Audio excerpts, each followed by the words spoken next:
안녕. 재밌는 책을 재밌게 리뷰하는 문어야. 오늘 가져온 책은 바로 조남주 작가님의 귤의 맛이라는 책이야. 다들 들어본 적 있지? 82년생 김지영으로 굉장히 유명하신 작가님이지 영화로도 나왔고. 이 조남주 작가님 내 친구가 굉장히 좋아하거든? 그래서 내가 고등학교 1학년 때 친구 추천으로 읽어봤는데 그게 바로 귤의 맛. 근데 이걸 이번 기회에 소개하게 되네.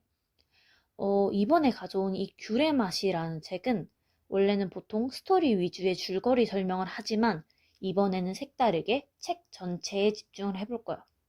평소에 잘 다루지 않는 책의 구조나 표지, 나만의 해석 같은 것들도 이번에는 이야기해보도록 할게.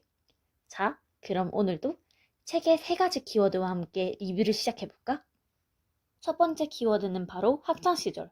기본적으로 이 책은 학창시절에 대해 다루고 있는 책이야. 중학교 끝 무렵부터 고등학교 입학까지의 얘기를 중점으로 이야기가 진행되고 있어. 우리가 중학교 3학년 때부터 고등학교 1학년 때쯤 하는 고민이 뭐가 있겠어? 친구 관계나 아니면 성적, 아니면 가정 문제 같은 것들이 대부분이지? 학생이라면 무조건 하는 고민 3가지. 다들 공감하지? 이 고민 3가지를 들으면 어른들은 이렇게 말하셔. 성적, 가정 문제? 아, 그건 그렇다 쳐. 근데 친구 관계 같은 건 나중에 보면 별거 아니라고. 신경 쓰지 말라고 하시잖아. 그런데 사실 우리에게 친구란 하루의 절반을 넘게 같이 지낸 친구란 말이지. 심지어 이제 고3인 나도 아직까지 친구 관계에 대해서 고민이 많거든. 봐봐. 오전 9시부터 오후 10시까지 친구들과 같이 지내는데 이게 별거가 아니면 대체 뭐가 중요하겠어? 심지어 붙어있는 시간도 많으니까 갈등이 생길 확률도 높아지지. 그래서 나는 사실 3가지 고민 중 가장 큰 고민이 친구 관계라고 생각하거든? 작가님도 같은 생각을 하신 걸까? 귤의 맛에서도 친구들과의 관계가 핵심 주제로 등장해. 소란, 다윤, 혜인, 은지의 이야기가 각각 진행되는데 친구 관계에 대한 고민을 기본으로 해서 위에 내가 말했던 나머지 2가지 고민들이 얽혀서 이야기가 진행돼. 예를 들면 다윤은 특목고를 가야 되나 아니면 친구들과 같은 고등학교를 가야 되나 고민을 하고 인지는 친구들 간의 괴롭힘 문제를 부모님께 말해야 되나 말아야 되나 이런 것들로 고민을 해. 실제로 겪어보거나 아니면 주위에서 자주 듣는 고민이잖아? 그만큼 등장인물들의 고민에 공감하기가 확실히 쉬운 책인 것 같아. 책의 내용에 공감을 하면서 읽으니까 책 내용도 사실 상당히 재미있게 느껴져.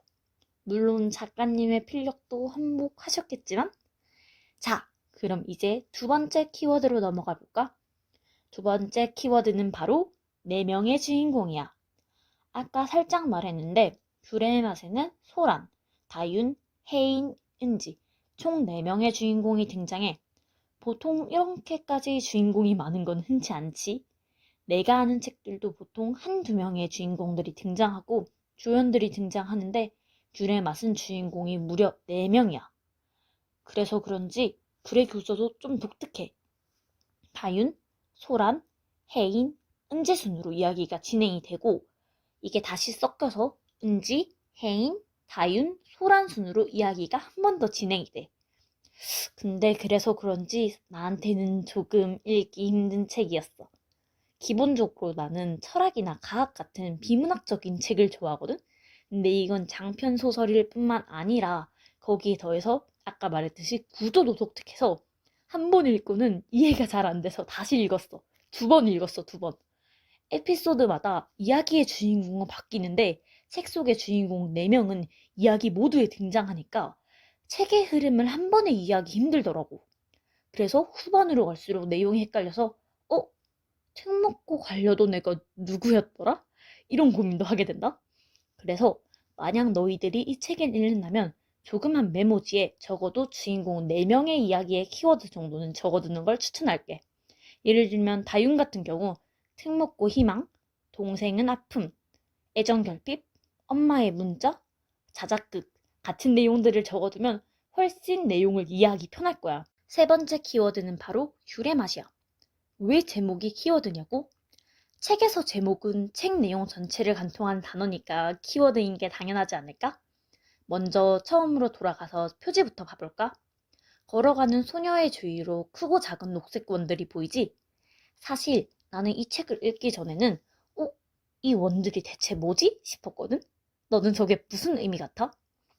사실 정답은 없어. 너는 아직 책을 읽지도 않았을 뿐만 아니라 책을 읽어도 약간 헷갈릴 수 있는데 표지의 녹색 원들이 뭔지는 작가님밖에 모르지만 이대로 넘어가긴 좀 찜찜하니까 나만의 해석을 들려줄게. 나는 저 크고 작은 녹색 원들이 우리 안에 서서히 익어가고 있는 귤 같다는 생각이 들어. 약간 작가님의 비유를 빌려온 거야. 책 속에는 이런 대사가 있어. 천천히 답을 찾아가면 돼. 우리는 계속 자라는 중이니까. 지금 책을 읽고 있는 우리의 귤은 아직 완전히 익지 않았어. 더 잘할 수 있고 우리가 원하는 방향으로 나아갈 수 있어. 표지에 있는 녹색 원들 사이를 걸어가는 저 한 명의 소녀는 사실 이 책을 읽는 독자, 즉 우리가 아닐까? 귤의 맛 한 권을 읽으면서 그만큼 나의 귤이 익어가는 거지. 이렇게 익어가다 보면 언젠가는 우리도 달달하고 모두가 겨울, 즉 쓸쓸할 때 찾는 그런 귤이 되어가지 않을까 싶어. 나는 귤의 맛을 읽으면서 많은 생각이 들었어. 나한테도 친구들과 어느 고등학교를 갈지 고민하던 때가 있었지 하며 추억을 회상하기도 했고 성적이나 대학, 친구에 관한 고민은 지금 나한테도 해당되네 라며 공감하기도 했어. 그리고 지금 나는 무얼 해야 되나 고민하기도 했어. 지금 이 책을 리뷰하고 있는 오늘도 나는 사실 방학인데 학교에 나가서 5시까지 공부를 하고 돌아왔어. 학교에서 수능 특강을 꺼내고 공부하고 인강을 듣기도 하고 때때로 영어 단어를 외웠어. 하지만 나는 오늘도 내가 정확히 어떤 미래를 꿈꾸고 있는지, 고등학교를 졸업하면 무엇을 해야 되는지 잘 모르겠어. 내가 제대로 된 길을 가는지도 모르겠고. 너희들도 대부분 마찬가지일 거야. 무얼 해야 하나 고민하고 이게 맞나 방황할 거야. 이런 생각을 하는 너희에게 내가 책을 읽으면서 가장 가슴에 남는 이 문장을 들려줄게. 자신의 계획과 계산을 알 수 없었다. 아직 아무것도 알 수 없다. 낙오되는 것 같고 불안할 때도 있었다. 그래도 된다고 생각한다. 아직은 그럴 나이라고. 이 말이 너희에게 도움이 됐을까?